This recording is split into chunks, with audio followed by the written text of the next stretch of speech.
তোরে যে কইছিলাম খেতগুলা ফিশারি এগুলা দেখছিলি ঠিক মতো? হ্যাঁ স্যার। মাছ খাওয়ান দিছলি?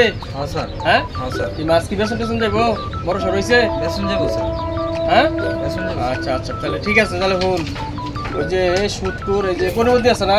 হ্যাঁ স্যার। হ্যাঁ ওই পশ্চিম পাড়ার যেথা হ্যাঁ হ্যাঁ স্যার। তুই আরে ডাক্কে লইবি কে কইবি আমার কথা স্যারে ওখানে আমার যাবার গেছি। আচ্ছা স্যার। ঠিক আছে? ওখানে লই। হ্যাঁ ঠিক আছে যা দে। নো 5 কেজি মাছ খাওয়ান লাগতেছে 10 কেজি ভুসি 10 কেজি ভুসি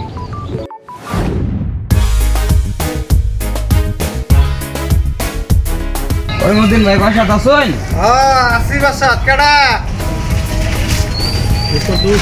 আমি কদ্দুস ভাই।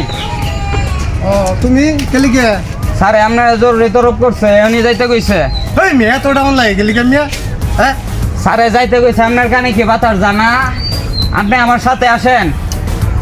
চলো আয়েন। যন্ত্রণা স্যার করে মন্দিরে লইছি। আসসালামু আলাইকুম মাস্টার সাহেব। ওয়ালাইকুম সালাম কেমন আছো? হ্যাঁ মাস্টার সাহেব আছি। কেলিকা খবর দিছিস মাস্টার সাহেব? খবর দিছিলাম হিন্দে তো কইলাম সুটকাও কি ছাড়ছো তুমি? মাস্টার সাহেব ওইটা হয়েছে কি আমার পুরাতন ব্যবসা। আমার বাপ দাদা 14 পুরুষ এই ব্যবসা করিয়া আসিতেছে। সেই ব্যবসাকে আমি অতি সহজে ছাড়িয়ে দিব। মাস্টার সাহেব আপনি আমারে ওই শিশু বাচ্চাদের মতো জ্ঞান দিবার আইন না যে এইসব জ্ঞান ফ্যান ওই আপনার ছাত্র ছাত্রী করে দেন যে আপনি যেই ধরনের কাহিনী করতেছেন আমার কিন্তু ভালো ঠেকতেছে না। শুনেন ওই কবিতা ওই যে পাখি সব করে রব রাত্রি হাইল এই কাননে কুসুমকলি সকলি ফুটিল ওইসব বয়ান ওইসব কবিতার ডায়লগ আমার শুনেন না। আমার ব্যবসা আমার করতে দেন না। এই বেটা এই তোরে ডাইকে আছে আমার হাদিস শোনাবে লাগে নাকি? হাদিস মাদিস বুঝি না মাস্টার সাহেব।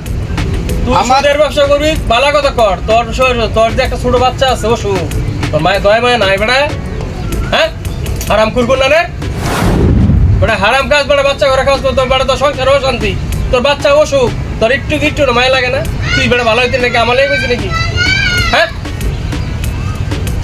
মাস্টার হ্যাঁ সাহেব আমার জ্ঞান দেয় আমার মনে করে সে আমার চেয়ে শিক্ষিত বেশি এর জ্ঞান লয়েছিল বেটা সুদ কাজ বেটা আবার বড় বড় লম্বা লম্বা লেকচার দেশ ঠিকই গেছেন মাস্টার সাহেব।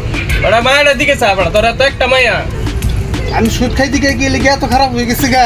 সমাজে বেটা তোর নামে কানা ঘুষা হইতাছে এলে তোর ভালো লাগে দিয়ে তোর ডেকে আনছে হ্যাঁ পয়সা জোর জুলুম করে বেটা টেয়া নাস তুই আমনে মাস্টার সাহেব আমার মায়ের হলে কথা কইলেন।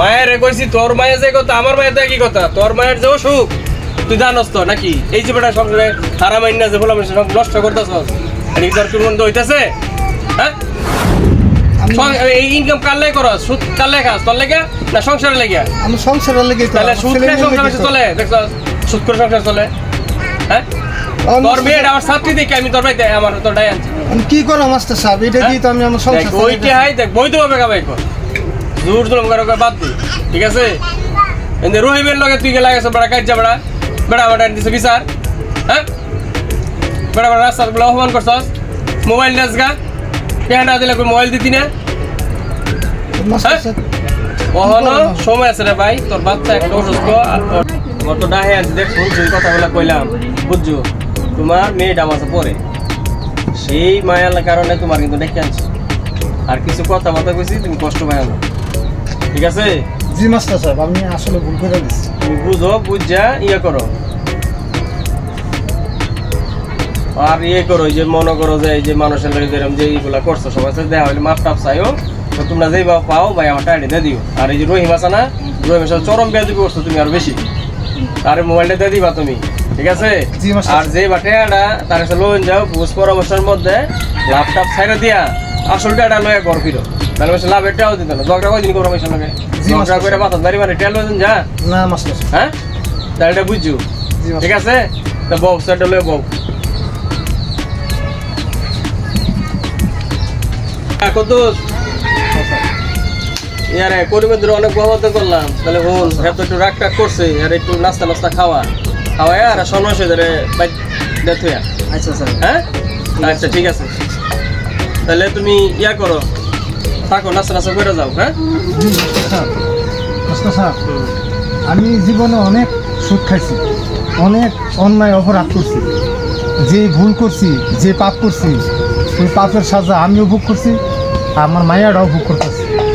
মাস্টার সাহেব, হ্যাঁ, তাহলে তো বুঝছো, ঠিক আছে। আমি আপনার কাছে তওবা করে মাপ চাইতেছি, জীবনে আর কোনোদিন আমিও সুদ খেতাম না, আমার বংশের যারা আছে ঝাগরু সুদ খাবে দিতাম না। সামনে মাস্টার সাহেব, আচ্ছা ঠিক আছে, মাপ চাওয়া লাগতো না, তুমি ভালো হও, আল্লাহর রাস্তায় ফিরে আসো, ঠিক আছে। হ্যাঁ ঠিক আছে। দোয়া রইল জি। আচ্ছা ঠিক আছে, আলহামদুলিল্লাহ, তো আল্লাহ তোমার হেদায়েত করুক। আসসালামু আলাইকুম মাস্টার। ওয়ালাইকুম আসসালাম। আচ্ছা যাই হোক, একজন মানুষের সুদ পথ থেকে সুস্থ পথে আনতে পারছি, এটাই আল্লাহ লাখ লাখ শুকরিয়া। আল্লাহ তাকে তুমি সুস্থ দান করো, তার ফ্যামিলিতে সুখ শান্তি দান করো এবং সমাজ থেকে সুদ উচ্ছেদ করো।